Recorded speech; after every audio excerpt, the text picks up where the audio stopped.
The twilight bled purple and bruised grey over the city of Viridia, staining the ancient stones of the royal citadel with the melancholy of another ending day. For 800 years, Dimitri had watched this same sun die, and for 800 years, he had felt nothing. He stood on the highest parapet of his castle, a ghost in his own life, the king of a kingdom he ruled by rote. The wind, sharp with the promise of a cold night, tore at the black velvet of his coat, but he did not feel it. Cold was his natural state, an internal permafrost that had set in centuries ago, leaving him a perfect, frozen monument to a grief he no longer remembered the shape of. His eyes, the color of winter moonlight on polished silver, swept over the sprawling city below, seeing everything and perceiving nothing. The concerns of the mortals who scurried through the streets below were as distant to him as the stars beginning to prick the deepening sky.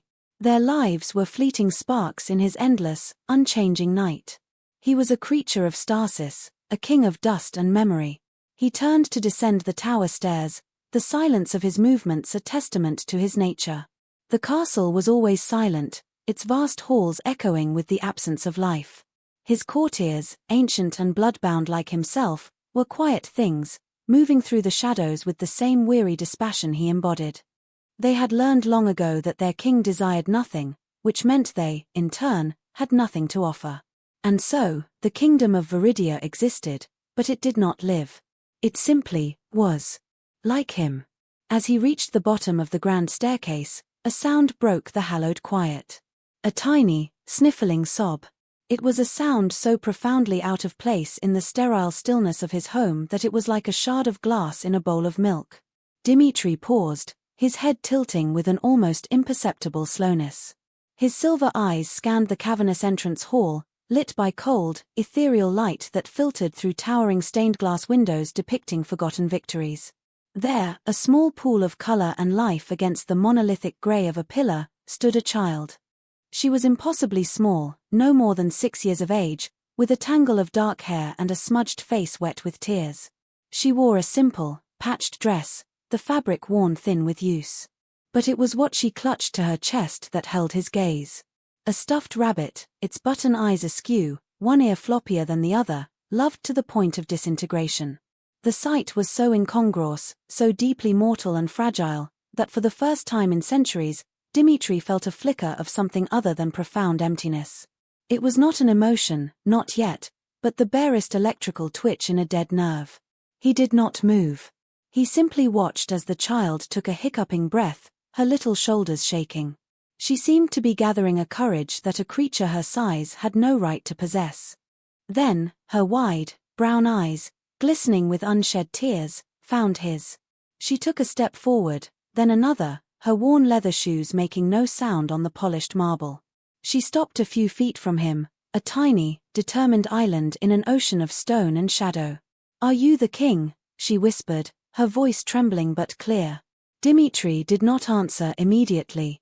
The act of speech felt foreign, a rusty mechanism he rarely engaged for such trivial matters.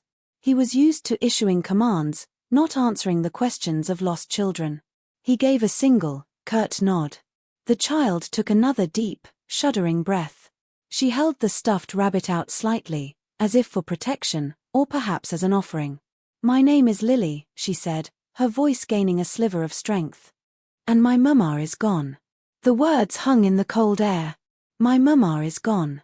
Simple. Devastating. The kind of raw, uncomplicated tragedy that defined the mortal world. It should have meant nothing to him. He had seen empires fall, bloodlines wither, civilizations turn to dust. The loss of one woman in a city of thousands was less than a rounding error in the grand, brutal mathematics of his existence. He should have turned away. He should have signaled for a guard to remove the child, to return her to the squalor from which she had clearly wandered. It was the logical, efficient, and kingly thing to do. But he did not move. His silver eyes remained fixed on the small, tear-streaked face. He saw the desperate hope warring with terror in her eyes. He saw the way her small hands whitened as she clutched her rabbit, her only anchor in a world that had suddenly tilted off its axis. And that dead nerve twitched again, harder this time.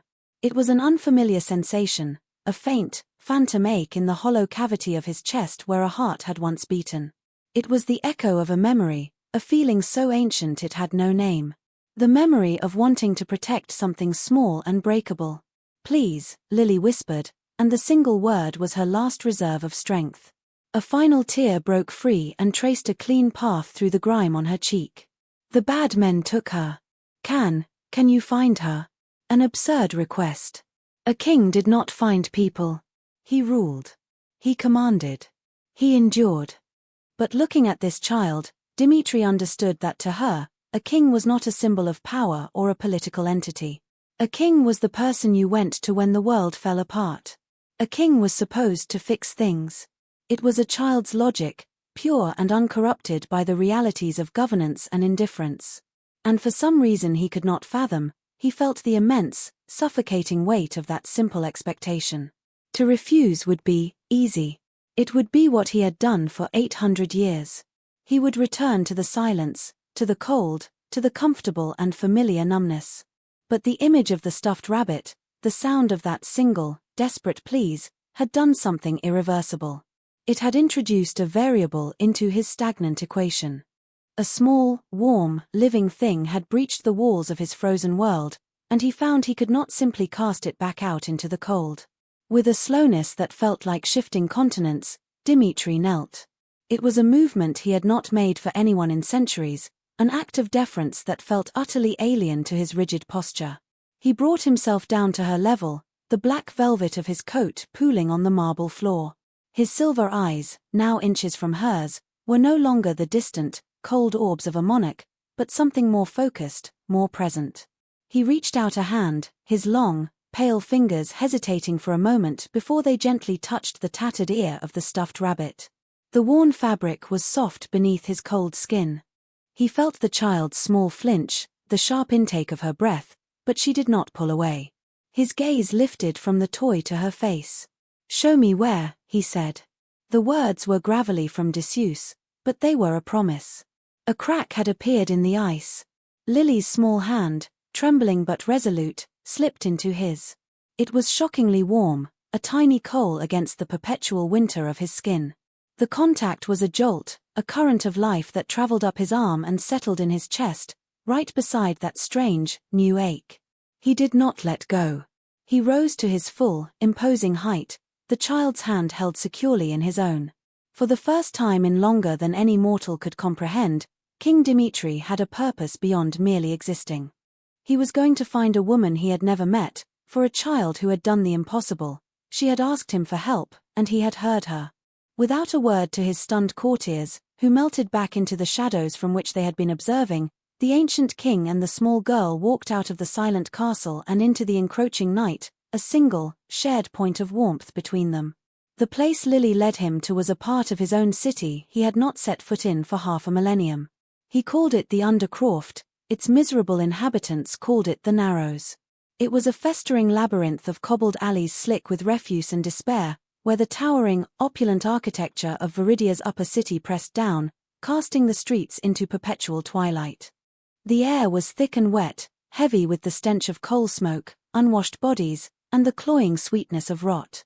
Here, the disenfranchised, the forgotten, and the predatory dwelled in a symbiotic misery. It was the dark, neglected underbelly of his kingdom, a place his governance had failed so profoundly that he had simply chosen to forget it existed. Lily's presence here was a stark, physical rebuke. She did not speak, merely pointed with her free hand, her small body pressed tightly against his leg as they moved deeper into the warren. Her warmth was a strange comfort against the damp chill that seeped from the very stones. The denizens of the Narrows melted away before them.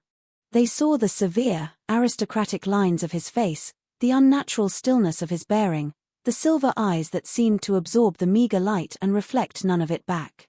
They saw a predator far older and more dangerous than any they knew, and they scurried into darkened doorways and deeper shadows, their whispers following him like the rustle of rats in the walls.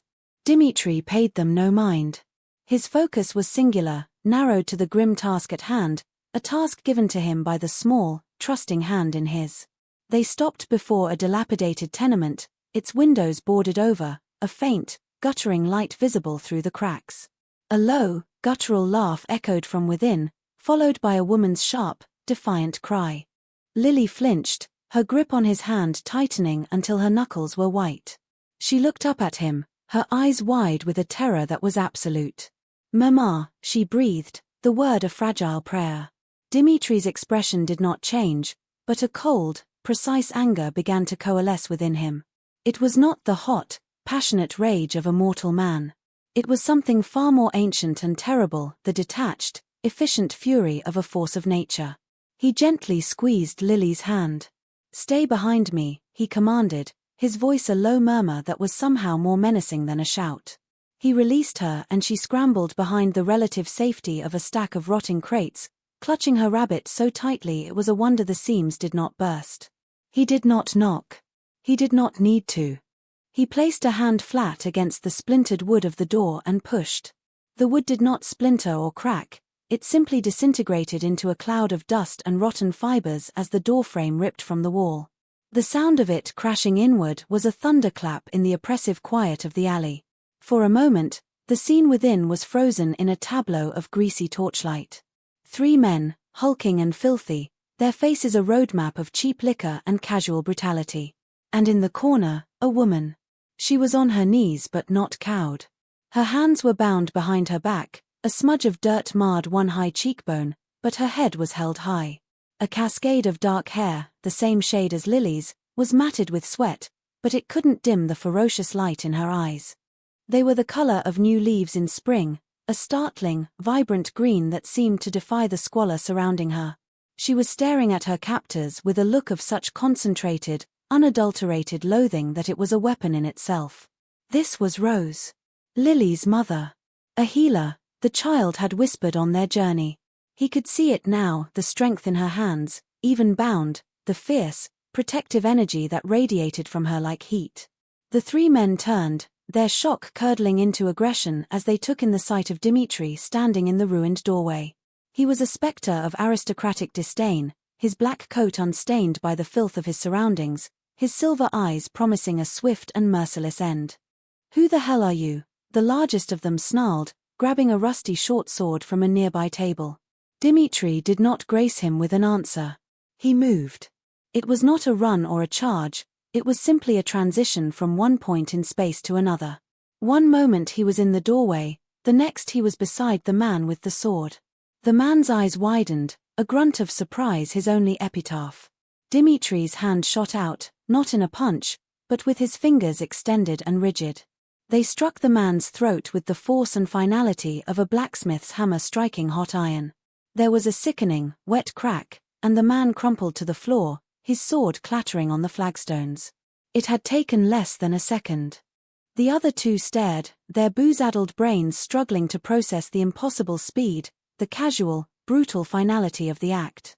One of them, his face a mask of panic, made a fatal error. He lunged not at Dimitri, but toward Rose, grabbing a fistful of her hair and pulling a grimy knife to her throat. "Don't move," he shrieked, his voice cracking with fear. Rose did not cry out.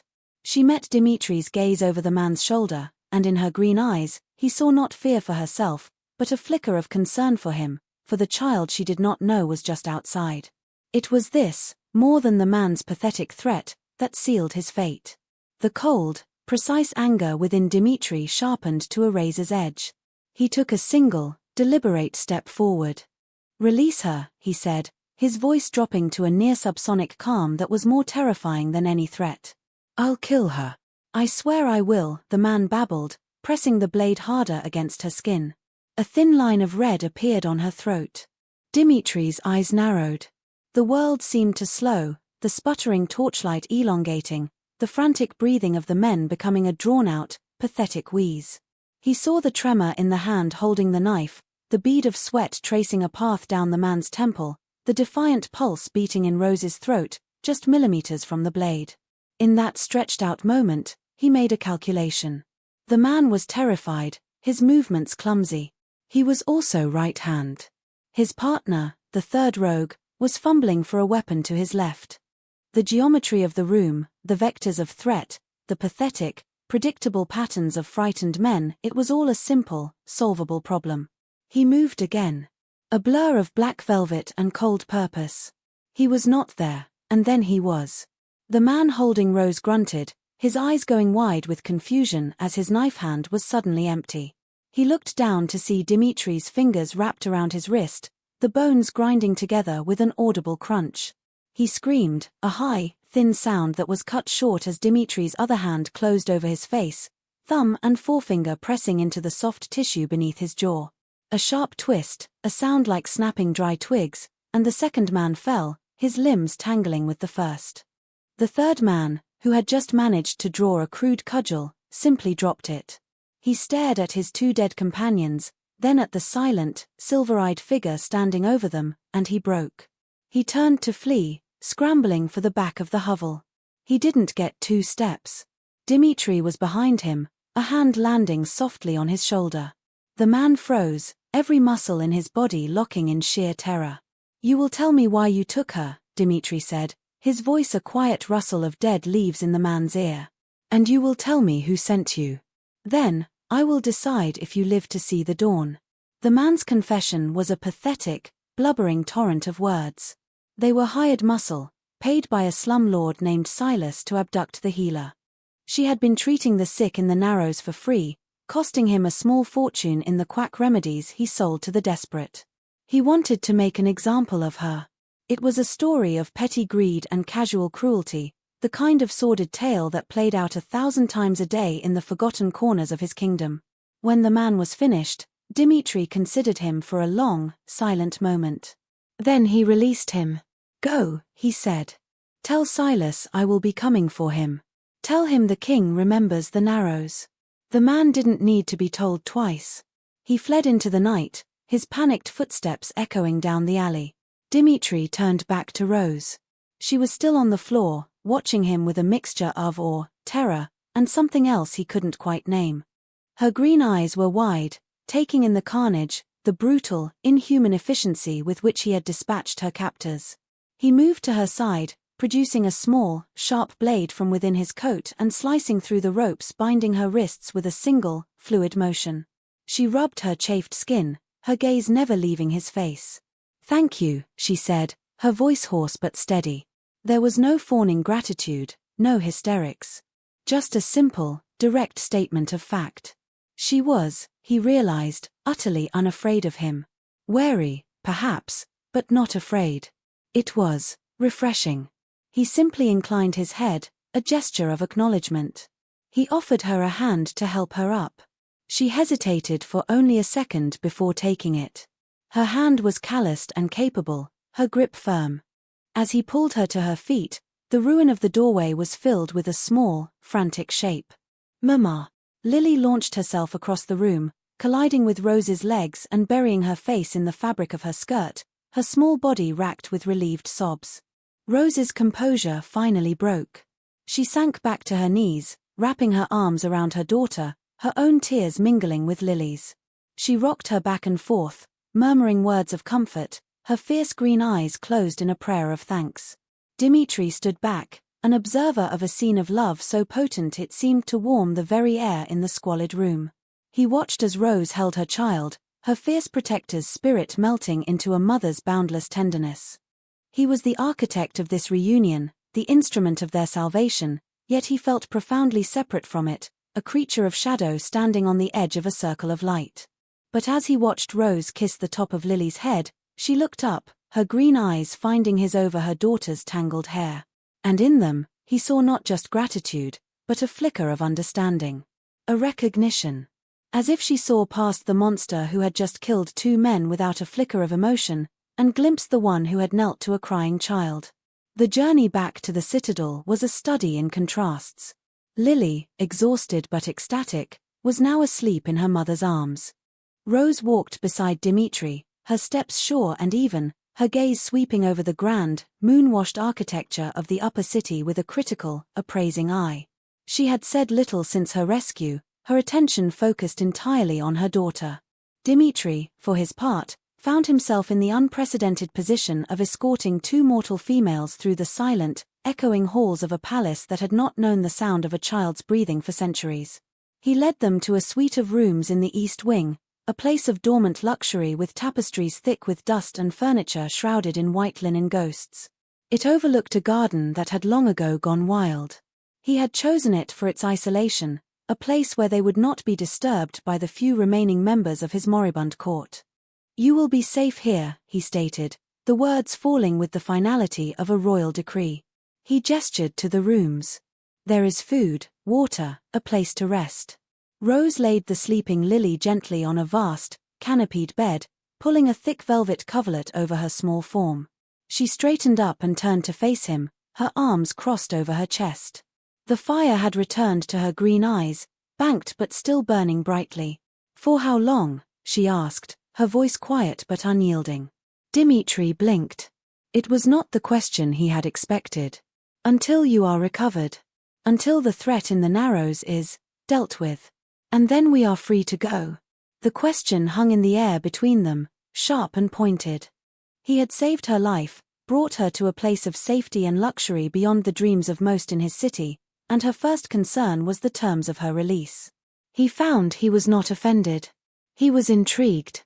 He had grown so accustomed to unquestioning obedience or terrified supplication that her directness was like a splash of cold, clean water. "You are not my prisoners," he said, his voice level. Rose's gaze did not waver. "Are we your guests, then? Or your projects?" A sudden fit of royal conscience. The words were a direct hit, striking at the very heart of his own confusion. He did not know what they were to him. He had acted on an impulse he still did not understand, a forgotten instinct dredged up by a child's tears. He had no plan, no endgame. He had simply responded. For a man who had not made an unplanned move in 500 years, the sensation was deeply unsettling. "You are under my protection," he settled on, the words feeling inadequate and hollow. She gave a small, humorless smile. "I've seen your protection, Your Majesty. It is terrifyingly effective. Forgive me if I wonder about its cost." She glanced at her own throat in a nearby gilded mirror, at the thin red line left by the rogue's knife. Then her gaze shifted to her hands, the healer's hands, which she began to examine with a professional detachment. He had seen her tending to her own chafed wrists in the hovel, a small act of self-sufficiency that had struck him as deeply characteristic. She was not a damsel to be rescued, she was a survivor who had been temporarily overwhelmed. "There is no cost," he said, and was surprised to find that he meant it. Her eyes met his again, searching, weighing. "Everyone in this city knows the king does not involve himself in the lives of his people. Not anymore. Yet you came for me, for a child you'd never met. Why?" He had no answer for her. Because her daughter clutched a stuffed rabbit. Because for a fleeting moment, he had felt something akin to responsibility. Because he was bored. None of those felt true, and yet all of them were part of the fractured, incomprehensible whole. "Your daughter was persuasive," was all he could offer.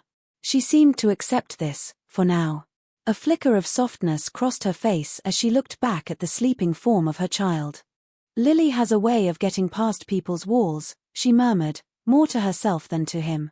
She turned back, her expression once again serious. "I am a healer.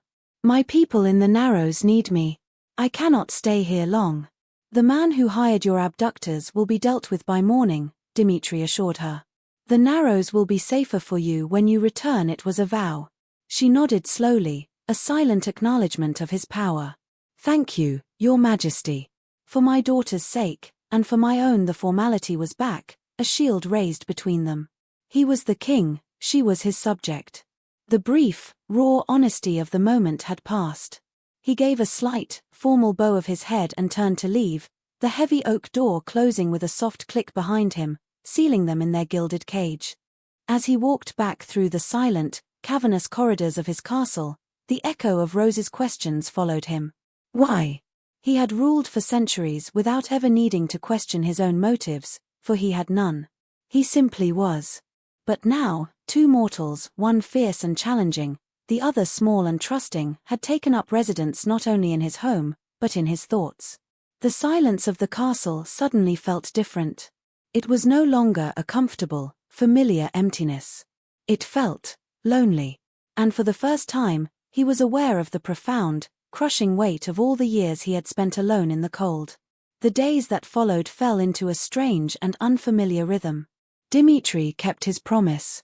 The slumlord Silas was removed.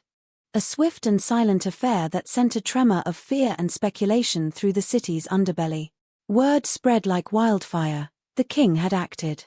For the first time in living memory, the shadow of the citadel had fallen upon the Narrows, not with indifference, but with a terrifying, decisive purpose. For Rose and Lily, however, the castle became a temporary world unto itself. Rose, true to her nature, was not idle. Once she was satisfied that Lily was safe and recovering from her ordeal, she began to explore her gilded prison. Dimitri would see her in the wild, overgrown gardens, her healer's hands gently tending to neglected rose bushes, her brow furrowed in concentration as she identified herbs that had long since choked out the ornamental flowers. She moved with a quiet purpose that was a stark contrast to the aimless drifting of his own courtiers. She was a living thing in a museum of the undead. Lily, on the other hand, was a force of pure, unadulterated life. Once her initial awe of the castle wore off, she treated its vast, intimidating spaces as her personal playground. Her small footsteps became a familiar patter in the echoing halls, a sound that began to feel less like an intrusion and more like a heartbeat. She was utterly without fear of him. She would find him in the library, where he spent most of his days surrounded by the silent, leather-bound thoughts of dead men, and pepper him with questions. "Why are your eyes sad?" she asked one afternoon, peering up at him from the floor where she was attempting to teach her stuffed rabbit, whom she had named Sir Reginald, how to read a medieval bestiary. Dimitri looked up from a crumbling scroll, the question catching him off guard. "My eyes are not sad," he stated, a simple denial of fact. "Yes, they are," Lily insisted with the unshakable certainty of a 6-year-old. "They look like the sky before it rains. All grey and quiet." She tilted her head. "Do you ever laugh?" He stared at her, the question so alien he had to process it intellectually. Laughter. He vaguely recalled the sensation, a muscular contraction in the chest, a sound. He could not remember the last time he had produced it himself. "No," he said. "Why not?" "I have no reason to." Lily seemed to consider this a great tragedy. She scrambled to her feet, clutching Sir Reginald, and stood beside his enormous, carved oak chair. "My mama says laughing is like sunshine for your insides. Maybe you just need more sunshine." She patted his hand, her small, warm fingers a stark contrast to his own cold, still ones. "It's okay. Sir Reginald doesn't laugh either. He's very serious." These encounters left him feeling strangely off balance, as if the very foundations of his being were being subtly, persistently eroded by a child's relentless curiosity. She did not see a fearsome monarch or an ancient predator. She saw a tall, quiet man with sad eyes who needed more sunshine.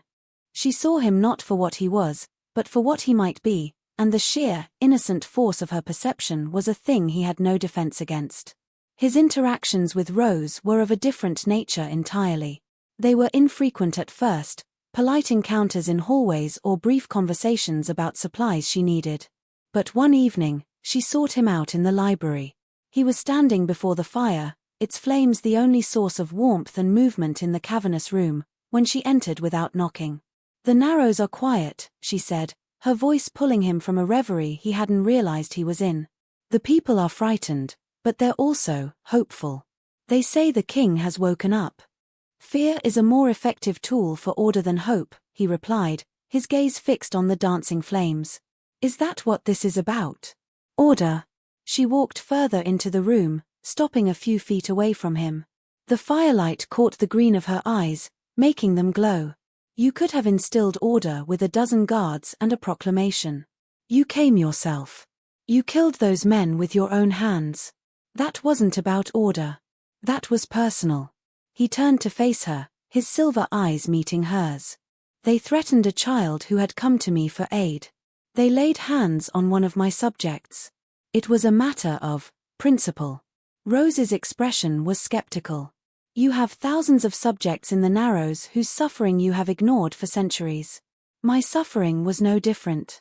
What principle changed?" He had no answer, and his silence was a confession. She took another step closer, her voice softening slightly. "I'm not ungrateful, Dimitri." It was the first time she had used his name, and the sound of it on her tongue was strangely intimate. I am trying to understand. You live in this magnificent tomb, surrounded by ghosts, ruling a kingdom you seem to have no interest in. And then one day, you walk into the worst part of your city to save a woman and child you've never met. A man like you doesn't do that without a reason. Perhaps my reasons are my own, he said, his tone cooler than he intended. He was not accustomed to being analyzed, to having his actions questioned and his motives dissected. Perhaps, she conceded. But your actions affect more than just yourself.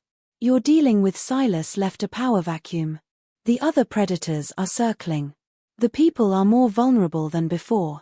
You ripped out a weed, but you didn't tend the garden. Now, worse things are starting to grow in its place. Her words were a quiet indictment, and they struck him with the force of a physical blow. She was right. He had acted, but he had not thought through the consequences.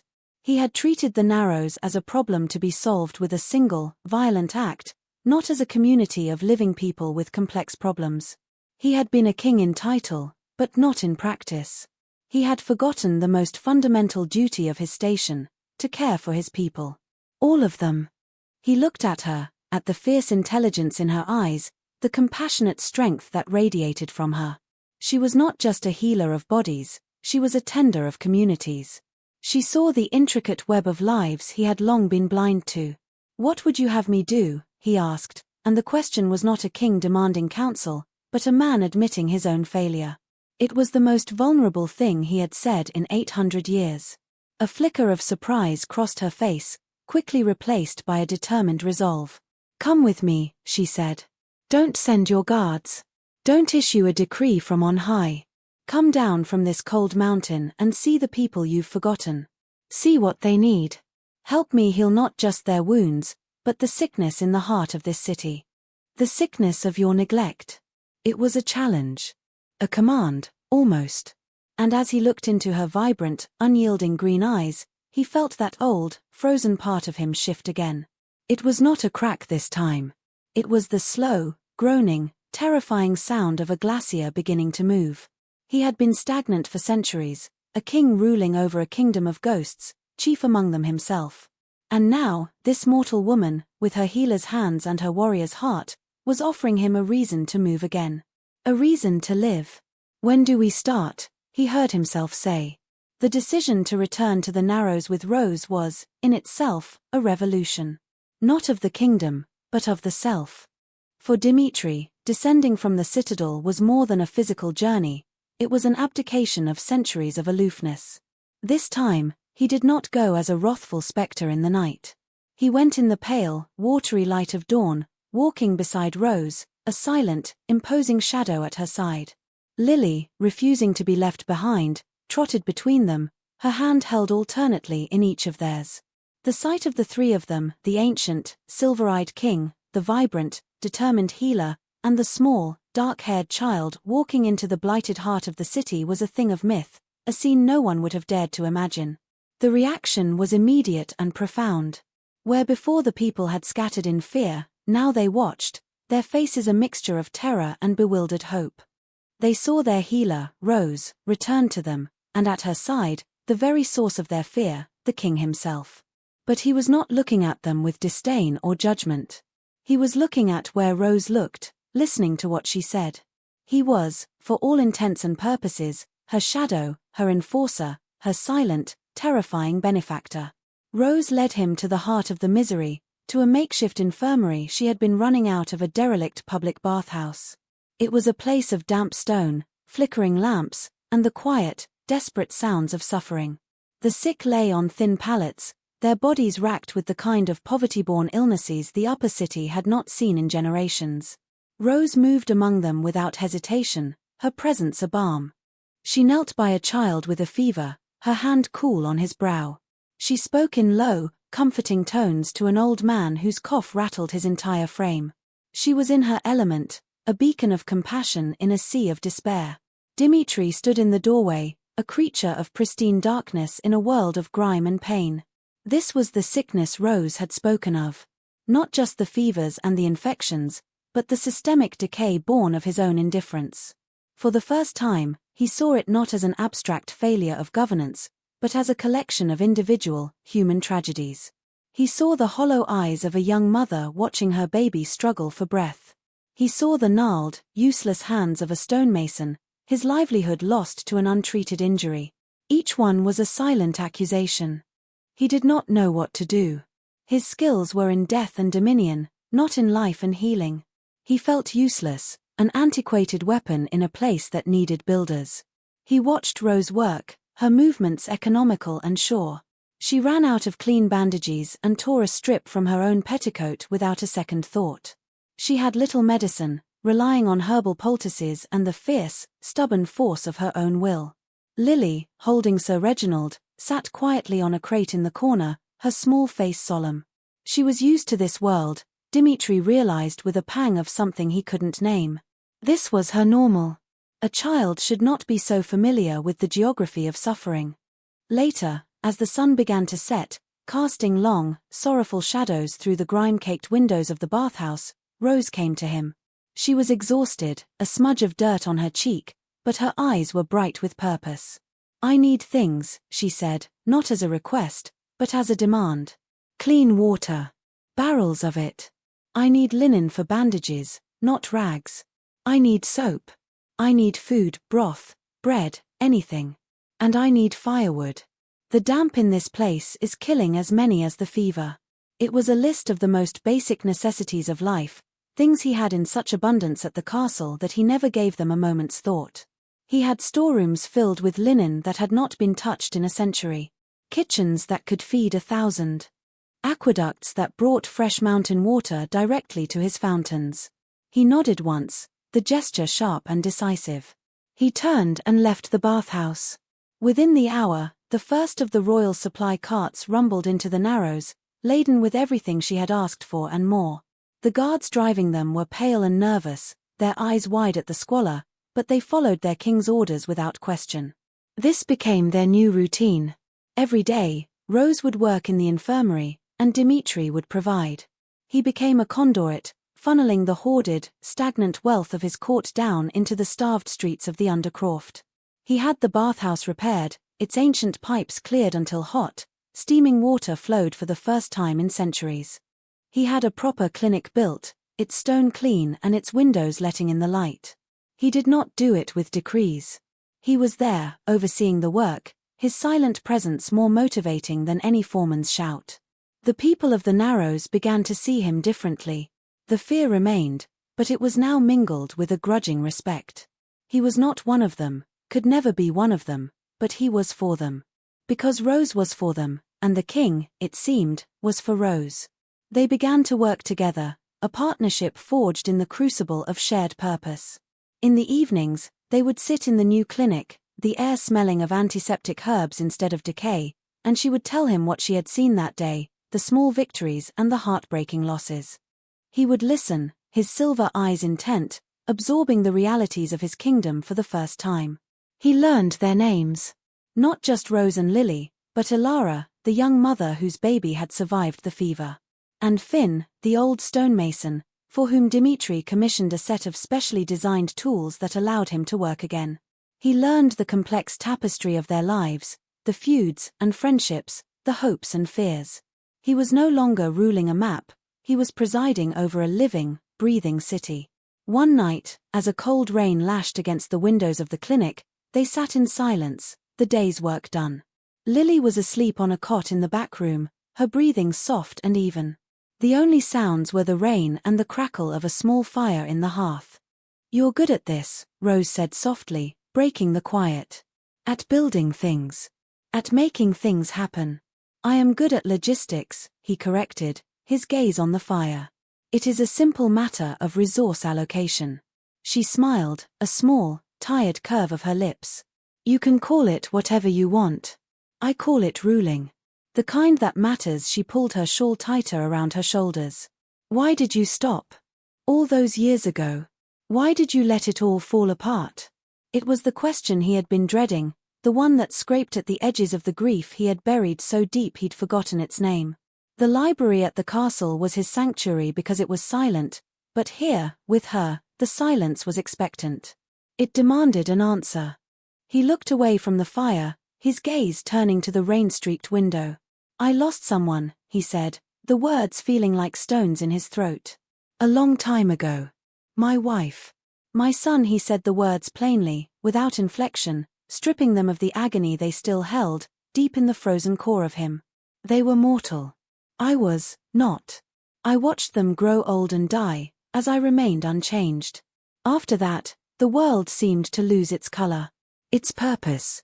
Ruling, building, tending to the fleeting lives of mortals, it all felt like a cruel joke, a pointless exercise in repeating my own loss over and over again. He fell silent, the weight of the admission hanging in the air.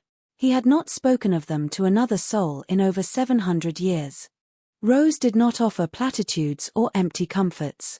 She simply listened, her green eyes filled with a profound, aching empathy.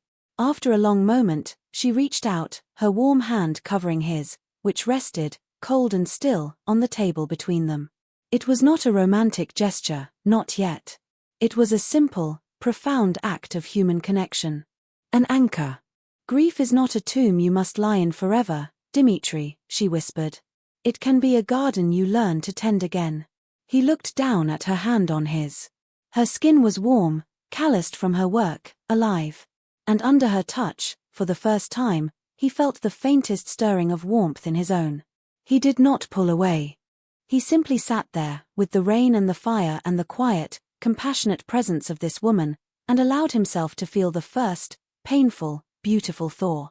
The quiet moments of connection, like the one in the rain-lashed clinic, began to accumulate, each one a stone laid in the foundation of something new and terrifyingly fragile. The work in the Narrows continued, a shared project that bound Dimitri and Rose together in a rhythm of purpose. The clinic thrived, becoming a center of the community. The people no longer starved. The streets were cleaner, safer. It was not a paradise, but it was no longer a hell. It was a place with a future. And in building a future for his people, Dimitri found himself, impossibly, beginning to imagine one for himself. His life, once a vast, featureless expanse of time, now had texture. It was marked by the small, significant events of their days. The morning light slanting through the windows of the clinic. The satisfaction of seeing a new well dug, providing clean water to a whole district. The sound of Lily's laughter as she chased butterflies in the newly planted castle gardens. These were mortal moments, fleeting and precious, and they were beginning to fill the endless emptiness of his immortality. He spent less time in the castle library and more time in the world. He walked the city, not as a remote monarch, but as a known presence. He still inspired awe and a healthy dose of fear, but it was different now. He was their king not just by birthright, but by action. He listened to the grievances of merchants, mediated disputes between guilds, and began the slow, arduous process of untangling the knot of corruption and neglect that had defined his long reign of indifference. He was, as Rose had said, learning to rule again. Their late-night conversations became a ritual. After Lily was asleep, they would talk, sometimes in the clinic, sometimes in the castle library, which no longer felt like a tomb to him. It was here, surrounded by the weight of history, that he felt he could finally begin to unburden himself of his own. He told her of his past, not as a king, but as a man. He spoke of his mortal life, of the woman he had loved, of the son he had adored. He spoke of the crushing guilt of his own survival, the endless, lonely years of watching everything he cared for turn to dust. Rose listened, her presence a quiet, unwavering anchor in the stormy sea of his memory. She did not judge him for his withdrawal, for the centuries of neglect. She saw only the profound pain that had caused it. "You didn't choose to be what you are, Dimitri," she told him one night, her voice gentle as she traced the rim of a teacup. "But you are choosing who you will be now. That is all that matters."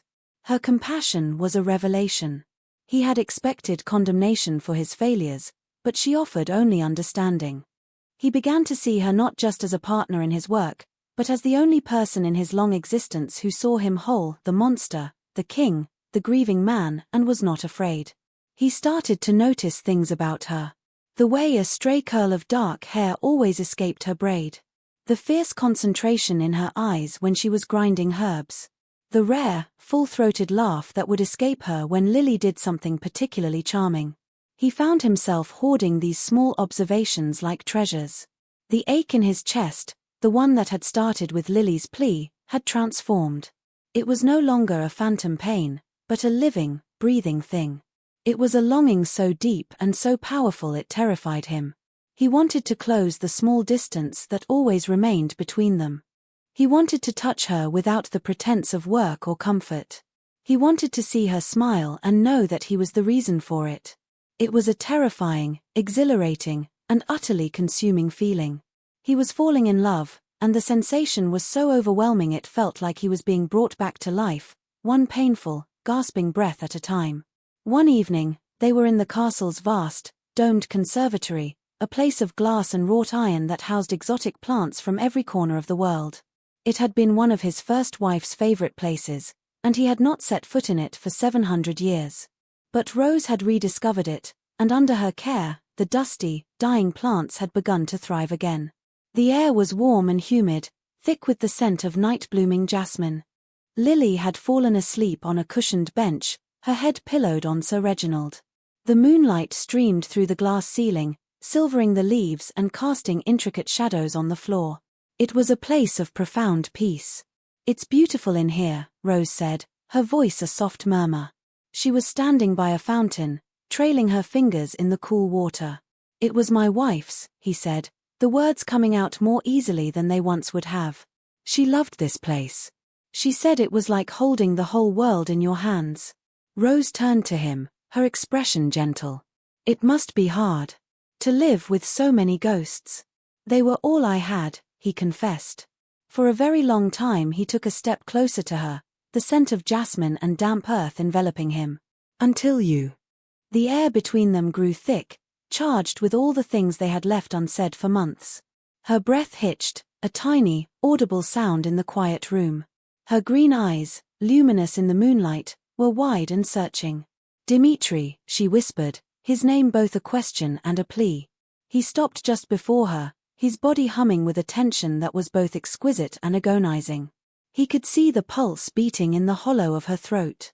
He could see the conflict in her eyes, the same fear and longing that was warring inside him. He lifted a hand, his movements slow, deliberate, giving her every chance to pull away. He gently brushed the stray curl of hair from her cheek, his cold fingers lingering for a fraction of a second against the impossible warmth of her skin. The contact was electric, a jolt that went straight to the frozen core of him. She did not pull away. Instead, she leaned into his touch, a movement so small it was almost imperceptible, but it was everything. Her eyes fluttered closed for a moment, a silent surrender. In that instant, he saw his own future reflected in her face. A future that was not an endless, grey expanse of survival, but a life filled with warmth and purpose, and her. But the moment was broken by a small, sleepy sound. Lily stirred on the bench, murmuring in her sleep and clutching Sir Reginald tighter. The spell was shattered. Rose took a step back, her cheeks flushed, her eyes avoiding his. The intimacy of the moment retreated, leaving a raw, exposed vulnerability in its wake. "It's late," she said, her voice strained. "I should get her to bed." Dimitri could only nod, his throat tight. He watched as she gently scooped her sleeping daughter into her arms and left the conservatory, leaving him alone with the moonlight, the ghosts, and the terrifying, wonderful, undeniable truth of his own heart. He loved her. And he had no idea what to do with a heart that had, after 800 years, decided to start beating again. The transformation of the kingdom did not go unnoticed by the old guard. For centuries, Dimitri's neglect had been a boon to the more predatory members of his court, a collection of ancient, powerful vampires who had grown fat and complacent on the rot they secretly fostered. They viewed the mortal population as little more than cattle and the kingdom as their private hunting ground. Rose's influence over the king, and the subsequent reforms, were a direct threat to their comfortable, parasitic existence. Whispers slithered through the cold, shadowed halls of the citadel, venomous and sharp. They spoke of the mortal healer, the woman who had bewitched their king and turned his attention to the grimy affairs of sheep when he should have been tending to the needs of the wolves. At the head of this descent was Lord Valerus, a vampire of Dimitri's own making, turned in a decadent, long-forgotten age. Valerus was a creature of refined cruelty, his civility a thin veneer over a core of pure, selfish ambition. He saw Rose not just as an inconvenience, but as an intolerable insult. The idea that a mortal, a healer no less, could hold more sway with the king than he and his ancient brethren was a disruption to the very order of their world. Dimitri was not blind to the resentment simmering in his court. He saw the cold, contemptuous glances Valerus cast at Rose, the way the other courtiers would fall silent when she entered a room. He had dismissed it as the petty jealousy of stagnant minds, confident in his own absolute power to quell any open dissent. It was a miscalculation born of centuries of unchallenged authority. He had forgotten how desperate cornered animals could be. The attack came on a day that was deceptively beautiful. The sky was a brilliant, cloudless blue, and a warm breeze rustled the leaves in the castle gardens. Rose and Lily were in the central courtyard, a place of fountains and meticulously sculpted hedges that Rose had slowly been coaxing back to life. Lily was chasing a vibrant blue butterfly, her laughter echoing off the ancient stones, a sound of pure, uncomplicated joy. Rose was watching her, a fond smile on her face, when a shadow fell over her. She looked up to see Lord Valerus. He was flanked by two other vampires of his faction, their faces impassive masks. Valerus himself was smiling, a tight, predatory curl of his lips that did not reach his cold, dark eyes. "Mistress Rose," he said, his voice a silken purr. "Enjoying the fruits of our king's generosity?" Rose's smile faded. She rose slowly to her feet, her body instinctively positioning itself between Valerus and her daughter. "Lord Valerus," she acknowledged, her tone cool and steady. "Is there something you need?" "Oh, nothing of consequence," Valerus said, taking a step closer. "I merely came to offer some friendly advice. You are playing a dangerous game, little healer. You have filled our king's head with foolish notions of charity and mortal worth. But kings, like seasons, can change. And when his fascination with you fades, you will be left with nothing but the enmity of those who have a much, much longer memory. Is that a threat?" Rose asked, her chin lifting in defiance. Valerus laughed, a short, ugly sound. "It is a statement of fact. You do not belong here. This world of ours will chew up and spit out little sparks of life like you." It always has. He took another step, his eyes flicking past her to where Lily had stopped, her laughter silenced, her eyes wide with fear as she watched the confrontation. Such a pretty child. It would be a shame if her life were to be cut short by her mother's ambition. The thinly veiled threat was a match to a fuse. The protective instinct in Rose flared into a cold, hard rage. "If you ever speak of my daughter again," she said, her voice low and shaking with fury, "I will find a way to make you regret it, I swear on my life." Valerus's smile widened. Brave words. He raised a hand, and before Rose could react, one of the other vampires moved with blinding speed, seizing Lily. The child let out a terrified scream as she was lifted from the ground, her small legs kicking uselessly. "Mama!" At the sound of Lily's cry, something primal and ferocious broke loose in Rose.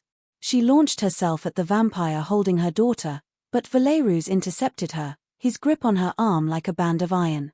Now, healer," he sneered. "Let us not be hasty." It was at that precise moment that Dimitri arrived. He had been on his way to meet them, drawn by the sound of Lily's laughter. But the sound that reached him now was her scream, a shard of pure terror that lanced straight into his soul. He moved through the archway into the courtyard, and the scene before him burned itself into his vision. Valerus holding Rose, his sneering face close to hers, another vampire holding a struggling, weeping Lily, a third standing guard. The world went silent. The sound of the fountains, the rustle of the leaves, the very air itself seemed to freeze. For 800 years, Dimitri had cultivated a cold, detached control over his own power. He had treated his immense strength and speed as tools, to be used with precision and without emotion. All of that shattered in a single, incandescent moment of pure, protective fury. His silver eyes, normally the color of calm moonlight, blazed with a white, terrifying light. A low growl, a sound more animal than man, tore from his throat. It was not the voice of a king, it was the roar of a predator whose mate and child were threatened. Valerus and his cohorts froze, their ancient, undead hearts knowing, on a primal level, that they had crossed a line from which there was no return. They had not just threatened a mortal, they had laid hands on what was his. Dimitri did not speak. He did not issue a command or a warning. He simply acted. He crossed the 50 feet of courtyard in a span of time too short to be measured. He was a blur of black, a spectre of absolute vengeance. His first target was the vampire holding Lily. The creature's eyes widened in shock as Dimitri's hand closed around his throat, lifting him clear off the ground. There was no struggle. There was only the sound of snapping bone, sharp and final as a thunderclap, and the body fell to the ground, inert. Dimitri caught Lily before she hit the stone, his movements impossibly fluid. He held her for a barest fraction of a second, his blazing eyes scanning her for any injury, before setting her gently behind him. "Rose, get back," he commanded, his voice a low, guttural snarl he didn't recognize as his own. Valerus, his face a mask of shock and dawning terror, shoved Rose away from him and drew a decorative, but sharp, dress sword. "You would choose these mortals over your own kind," he spat, trying to regain some semblance of control. "They are more my kind than you have ever been," Dimitri snarled back. The third vampire, seeing his companion dispatched so effortlessly, made a desperate lunge. Dimitri didn't even turn his full attention to him. He moved with a brutal economy, a sidestep and a backhanded blow that caved in the vampire's chest with a sickening, wet crunch. The creature flew backward, hitting the stone wall of the fountain and sliding down into the water, turning it a murky, swirling black. Now, only Valerus was left. He stood alone, his sword held in a trembling hand, facing the full, unrestrained fury of his king. The terror in Valerus's eyes was absolute. He had known Dimitri as a cold, dispassionate ruler. He had never seen this. This was not a king. This was a god of death, woken from a long slumber. Dimitri walked toward him, his steps slow and deliberate, each one a hammer blow of judgment. He made no move to draw a weapon. He didn't need one. "You put your hands on her," he said, his voice a low, chilling whisper that carried across the courtyard. "You threatened a child. In my home." Valerus, in a final act of suicidal defiance, lunged forward, thrusting his sword at Dimitri's heart. Dimitri didn't even bother to dodge. He caught the blade in his bare hand, the razor-sharp steel grating against his inhumanly dense flesh but failing to draw blood. With a simple twist of his wrist, he snapped the blade in two. He tossed the broken hilt aside, its clatter on the flagstones the only sound in the frozen courtyard. Then he took Valerus by the throat. He lifted him until his feet dangled uselessly above the ground, the ancient vampire choking and clawing at the unbreakable grip. Dimitri stared into his eyes, letting him feel the full, terrifying weight of his mistake. "You reminded me of something, Valerus," Dimitri whispered, his voice laced with a chilling calm that was far more terrible than his rage. "Something I had forgotten. That there are things in this world worth protecting.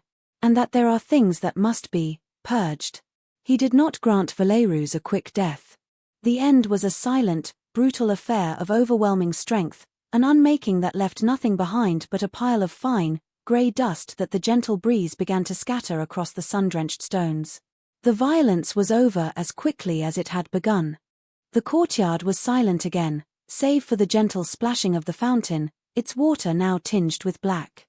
Dimitri stood in the center of it all, his chest heaving, not from exertion, but from the sheer, overwhelming force of the emotions coursing through him.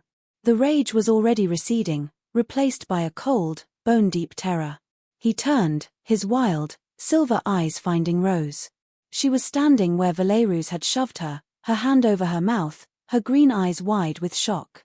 Behind him, he heard a small, hiccuping sob. "Lily." He knelt, turning to the child. "Are you hurt?" he asked, his voice rough. Lily just shook her head, tears streaming down her face, and launched herself into his arms, burying her face in his shoulder, her small body trembling. He wrapped his arms around her, holding her with a gentleness that was a stark contrast to the devastation he had just wrought. He held her small, warm, living body against his own and felt the terror sharpen. The thought of losing her, of losing Rose, was a physical agony, a wound far deeper than any blade could inflict. It was in that moment, holding a weeping child amidst the dust of his enemies, that the last wall of ice around his heart did not just crack, but vaporized. He loved them. He loved them with a ferocity that was primal and absolute, a love that was inextricably bound to this terrifying, magnificent capacity for violence. He was a monster, yes. But he was their monster. He looked up at Rose over Lily's trembling shoulders. Her expression was complex, awe, fear, but overwhelmingly, a dawning, fierce understanding. She walked toward him, her steps slow but sure, and knelt in front of him. She reached out, her hand gently touching his cheek. Her touch was not questioning or fearful. It was acclaiming. "Dimitri," she whispered. He could not speak. He could only look at her, his silver eyes raw with an emotion he had thought himself incapable of for 800 years. He was terrified of what she saw, the killer, the beast unleashed. But her gaze was steady, her touch was firm. She saw it all, and she was not turning away. In her eyes, he did not see a monster. He saw a protector. He saw the man who had answered her daughter's plea. He saw the man she was beginning, impossibly, to love in return. The terror in his soul began to recede, replaced by a wave of relief so profound it almost brought him to his knees. He was seen. He was known. And he was not alone. The aftermath of the courtyard incident settled over the castle like a profound, transformative silence. The dissent in Dimitri's court vanished overnight, replaced by a new and palpable fear, but it was a fear tempered with a dawning respect. The king was no longer a dispassionate abstraction, he was a terrifyingly present force, his motivations now clear and absolute. To threaten Rose or Lily was to invite utter annihilation. The lines had been drawn, and the safety of the healer and her child was now the most sacred law in the land. But for Dimitri, the true aftermath was internal. The violent, protective fury had burned away the last vestiges of his apathy, leaving him raw and exposed. He could no longer hide behind the pretense of cold detachment. His feelings for Rose and Lily were not a quiet, budding warmth, but a raging, all-consuming fire in the center of his being. He had been forced to confront the depth of his own love through the terrifying prospect of their loss, and the knowledge had irrevocably changed him. That evening, he found Rose in her chambers. Lily was asleep in the adjoining room, the door left slightly ajar. Rose was standing by the window, looking out at the moonlit gardens, the scene of the day's violence now serene and peaceful under the silver light. She did not seem surprised to see him when he entered. She simply turned from the window, her expression calm and waiting. She knew this conversation was inevitable. Dimitri stopped in the center of the room, the space between them feeling like a vast, uncharted territory. For a man who had commanded armies and ruled for nearly a millennium, he felt utterly powerless, stripped of all his authority and artifice. He was just a man or a creature like one, standing before a woman, his heart laid bare. "What you saw today," he began, his voice rough, uncertain. "That is what I am. A monster." Rose shook her head, a small, sad smile touching her lips. "No," she said softly. "Today, I saw what you are for." There's a difference. She took a step toward him. "I have seen monsters, Dimitri. They are the men who prey on the weak for sport or profit. They are the ones who hurt children to make a point. What I saw today was a protector. A terrifying, deadly, and magnificent protector." Her words were a balm on a wound he hadn't known was festering. He had been so afraid that his true nature, his capacity for brutal violence, would drive her away. But she, with her healer's insight, had looked past the act and seen the intent. She had seen the love that fueled the rage. "When I saw him holding her," Dimitri confessed, his voice dropping to a whisper, the memory still raw. "When I thought he might. I felt something break inside me. Something that has been frozen for centuries. And I was terrified. Not of them. Of what I would lose if they harmed you." He took a hesitant step closer, his hands clenched at his sides. "I have spent 800 years building walls around myself, Rose. To keep the world out, to keep the pain of loss at bay. And in a few short months, you and your daughter have torn them all down as if they were nothing but dust. I am undone. Is that such a bad thing?" she asked, her green eyes searching his. "It is terrifying," he admitted. I have not felt this for anyone since before the world you know was even born. I do not know how to be this person. This man who feels he finally met her gaze, his own silver eyes pleading, vulnerable. I love you, Rose. I love you with a depth that terrifies me. And I love your daughter as if she were my own. I cannot go back to the cold. I cannot go back to the silence. But I do not know how to go forward. The confession hung in the air between them, pure and absolute. It was not a flowery declaration, but a raw statement of fact, a bearing of his soul. Rose's eyes filled with tears, but they were not tears of fear or sadness. They were tears of overwhelming relief and a joy so profound it was painful. She closed the remaining distance between them in 2 quick steps, her hands coming up to cup his face. Her touch was firm, grounding. You don't have to know how, Dimitri, she whispered, her thumbs gently stroking his cheekbones. We will learn together. Her voice broke on a sob. I love you, too. I think I have from the moment I saw you standing in that filthy room, a terrifying avenging angel come to answer my daughter's prayer. I was afraid of it. I was afraid of you. But I'm not afraid anymore. And then, she rose on her toes and she kissed him.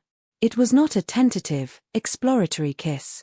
It was a kiss of profound certainty, a sealing of a pact that had been forged in darkness and fear, and was now being claimed in light and love. His cold lips met her warm ones, and the contact was a cataclysm. For him, it was the breaking of an age-old fast, a flood of life and sensation into a place that had been barren for centuries. He wrapped his arms around her, pulling her tight against him, his entire being suffused with a sense of homecoming he had thought he would never know again. This was not a fleeting, mortal love to be cherished and then mourned. This was something else. Something that felt as eternal as he was. When they finally broke apart, they were both breathless. He rested his forehead against hers, his eyes closed. The silence in the room was no longer empty, it was full, rich with shared emotion and unspoken promises. I cannot offer you a normal life, he said, his voice thick with emotion. I cannot give you children of your own blood, or grow old with you. I can only offer you my protection, my loyalty, and all the days of my unending life. He pulled back slightly, his silver eyes opening to look into hers. Marry me, Rose. Be my wife. Be my queen. Let Lily be my daughter. Let us build this new world together. It was not a king's proposal, a strategic alliance or a matter of state. It was the simple, desperate plea of a man who had found his reason to exist. Rose's tears were flowing freely now, but she was smiling, a brilliant, beautiful smile that lit up her entire face. Yes, she breathed, the word a quiet promise that echoed with the weight of centuries. Yes, Dimitri. Of course, yes. He slid his arms around her again, holding her as if she were the most precious thing in the universe. And to him, she was. She and the small, sleeping child in the next room. They were his heart, his purpose, his salvation. A brave child's impossible courage and a compassionate healer's unyielding love had walked into his frozen tomb and led him back into the sun. The wedding was not a grand state affair. There was no procession of foreign dignitaries, no ostentatious display of wealth for a populace that was only just beginning to recover. Instead, it was an intimate ceremony held in the conservatory, the place where their love had first dared to show itself. The glass dome arched above them like a private sky, and the air was sweet with the scent of jasmine and Rose's resurrected flowers. The only guests were the people who mattered. The old stonemason, Finn, stood as a witness for Rose, his gnarled hands clasped before him, his face etched with a quiet, paternal pride. A handful of other residents from the Narrows, those whose lives Rose had saved and Dimitri had helped rebuild, sat on simple wooden benches, their presence a testament to the new bridge between the citadel and the city. Lily, of course, was the heart of the entire affair. She wore a simple white dress and a crown of wildflowers she had woven herself, and she took her role as ring-bearer with a solemnity that was both adorable and profound. She carried a small silk pillow, upon which rested 2 simple bands of silver, and as she walked the short aisle, she held the hand of Sir Reginald, ensuring her oldest friend was also a part of this new beginning. Rose was radiant. She wore a simple dress of dark green velvet that matched her eyes, her hair woven with the same wildflowers as Lily's crown. She was not a queen in jewels and silk, but a queen of substance and strength, her beauty emanating from the fierce, compassionate spirit within. As she walked toward him, her eyes locked on his, Dimitri felt a sense of peace settle over him, a rightness so absolute it felt like the final, perfect alignment of stars that had been wandering for an eternity. He, too, had eschewed the heavy robes of state. He wore a simple, well-tailored coat of black wool, the severity of it a contrast to the life blooming all around them. But the coldness was gone from his silver eyes. Today, they reflected the light, shining with a warmth and tenderness that no one had ever seen in them before. When Rose reached him, he took her hands in his. They were warm and capable, the hands of a healer, a mother, a queen. Lily stood between them, looking up at their joined hands with a wide, happy smile. The vows they exchanged were not the ancient, prescribed words of the state, but their own.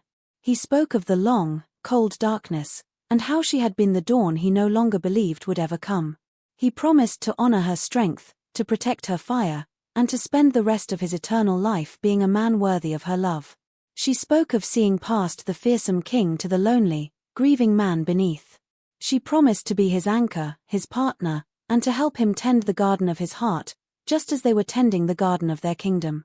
When they exchanged the rings, Lily held the pillow up to them. Dimitri slipped the silver band onto Rose's finger, his cold hand steady. Then, Rose took the other ring and slid it onto his. The touch of the cool metal on his skin was a brand, a mark of a new identity. He was no longer just Dimitri the king, the ancient, lonely creature of the night. He was Dimitri, husband to Rose, father to Lily. He was part of a family. He knelt down, so he was eye to eye with Lily. "And I make a promise to you, too, Lily," he said, his voice soft but clear. "I will always protect you. I will always be there for you. I will be the best father I know how to be." Lily's face broke into a radiant grin. She threw her arms around his neck, and he hugged her tightly, the small, warm weight of her a confirmation of everything that was now real and true in his life. He rose, with Lily still clinging to him, and with his other arm, he drew Rose close, until the three of them were a single, tight-knit unit. A strange, impossible, and utterly perfect family. Later, as the sun began to set, casting a warm, golden glow through the conservatory glass, the three of them stood on the high parapet where this story had begun. The city of Viridia spread out below them, no longer a distant, meaningless abstraction to Dimitri, but a living, breathing entity that was his and Rose's shared responsibility. The lights coming on in the Narrows were no longer the guttering flames of despair, but the steady glow of a community being reborn. Rose leaned her head against his shoulder, and Lily stood between them, holding both of their hands. The wind was still sharp, but Dimitri no longer felt the cold. He was filled with a warmth that came from within, a steady, burning flame that he knew would never be extinguished as long as these two were by his side. He looked down at the woman who had challenged him, healed him, and loved him back to life. He looked at the child whose simple, brave plea had cracked open a heart frozen for 800 years. He had thought himself beyond salvation, a relic doomed to a passionless eternity. But salvation had come, not in a grand battle or a divine intervention, but in the form of a lost little girl clutching a stuffed rabbit, and a fierce, gentle woman who saw the man inside the monster. He had found his purpose not in ruling, but in loving.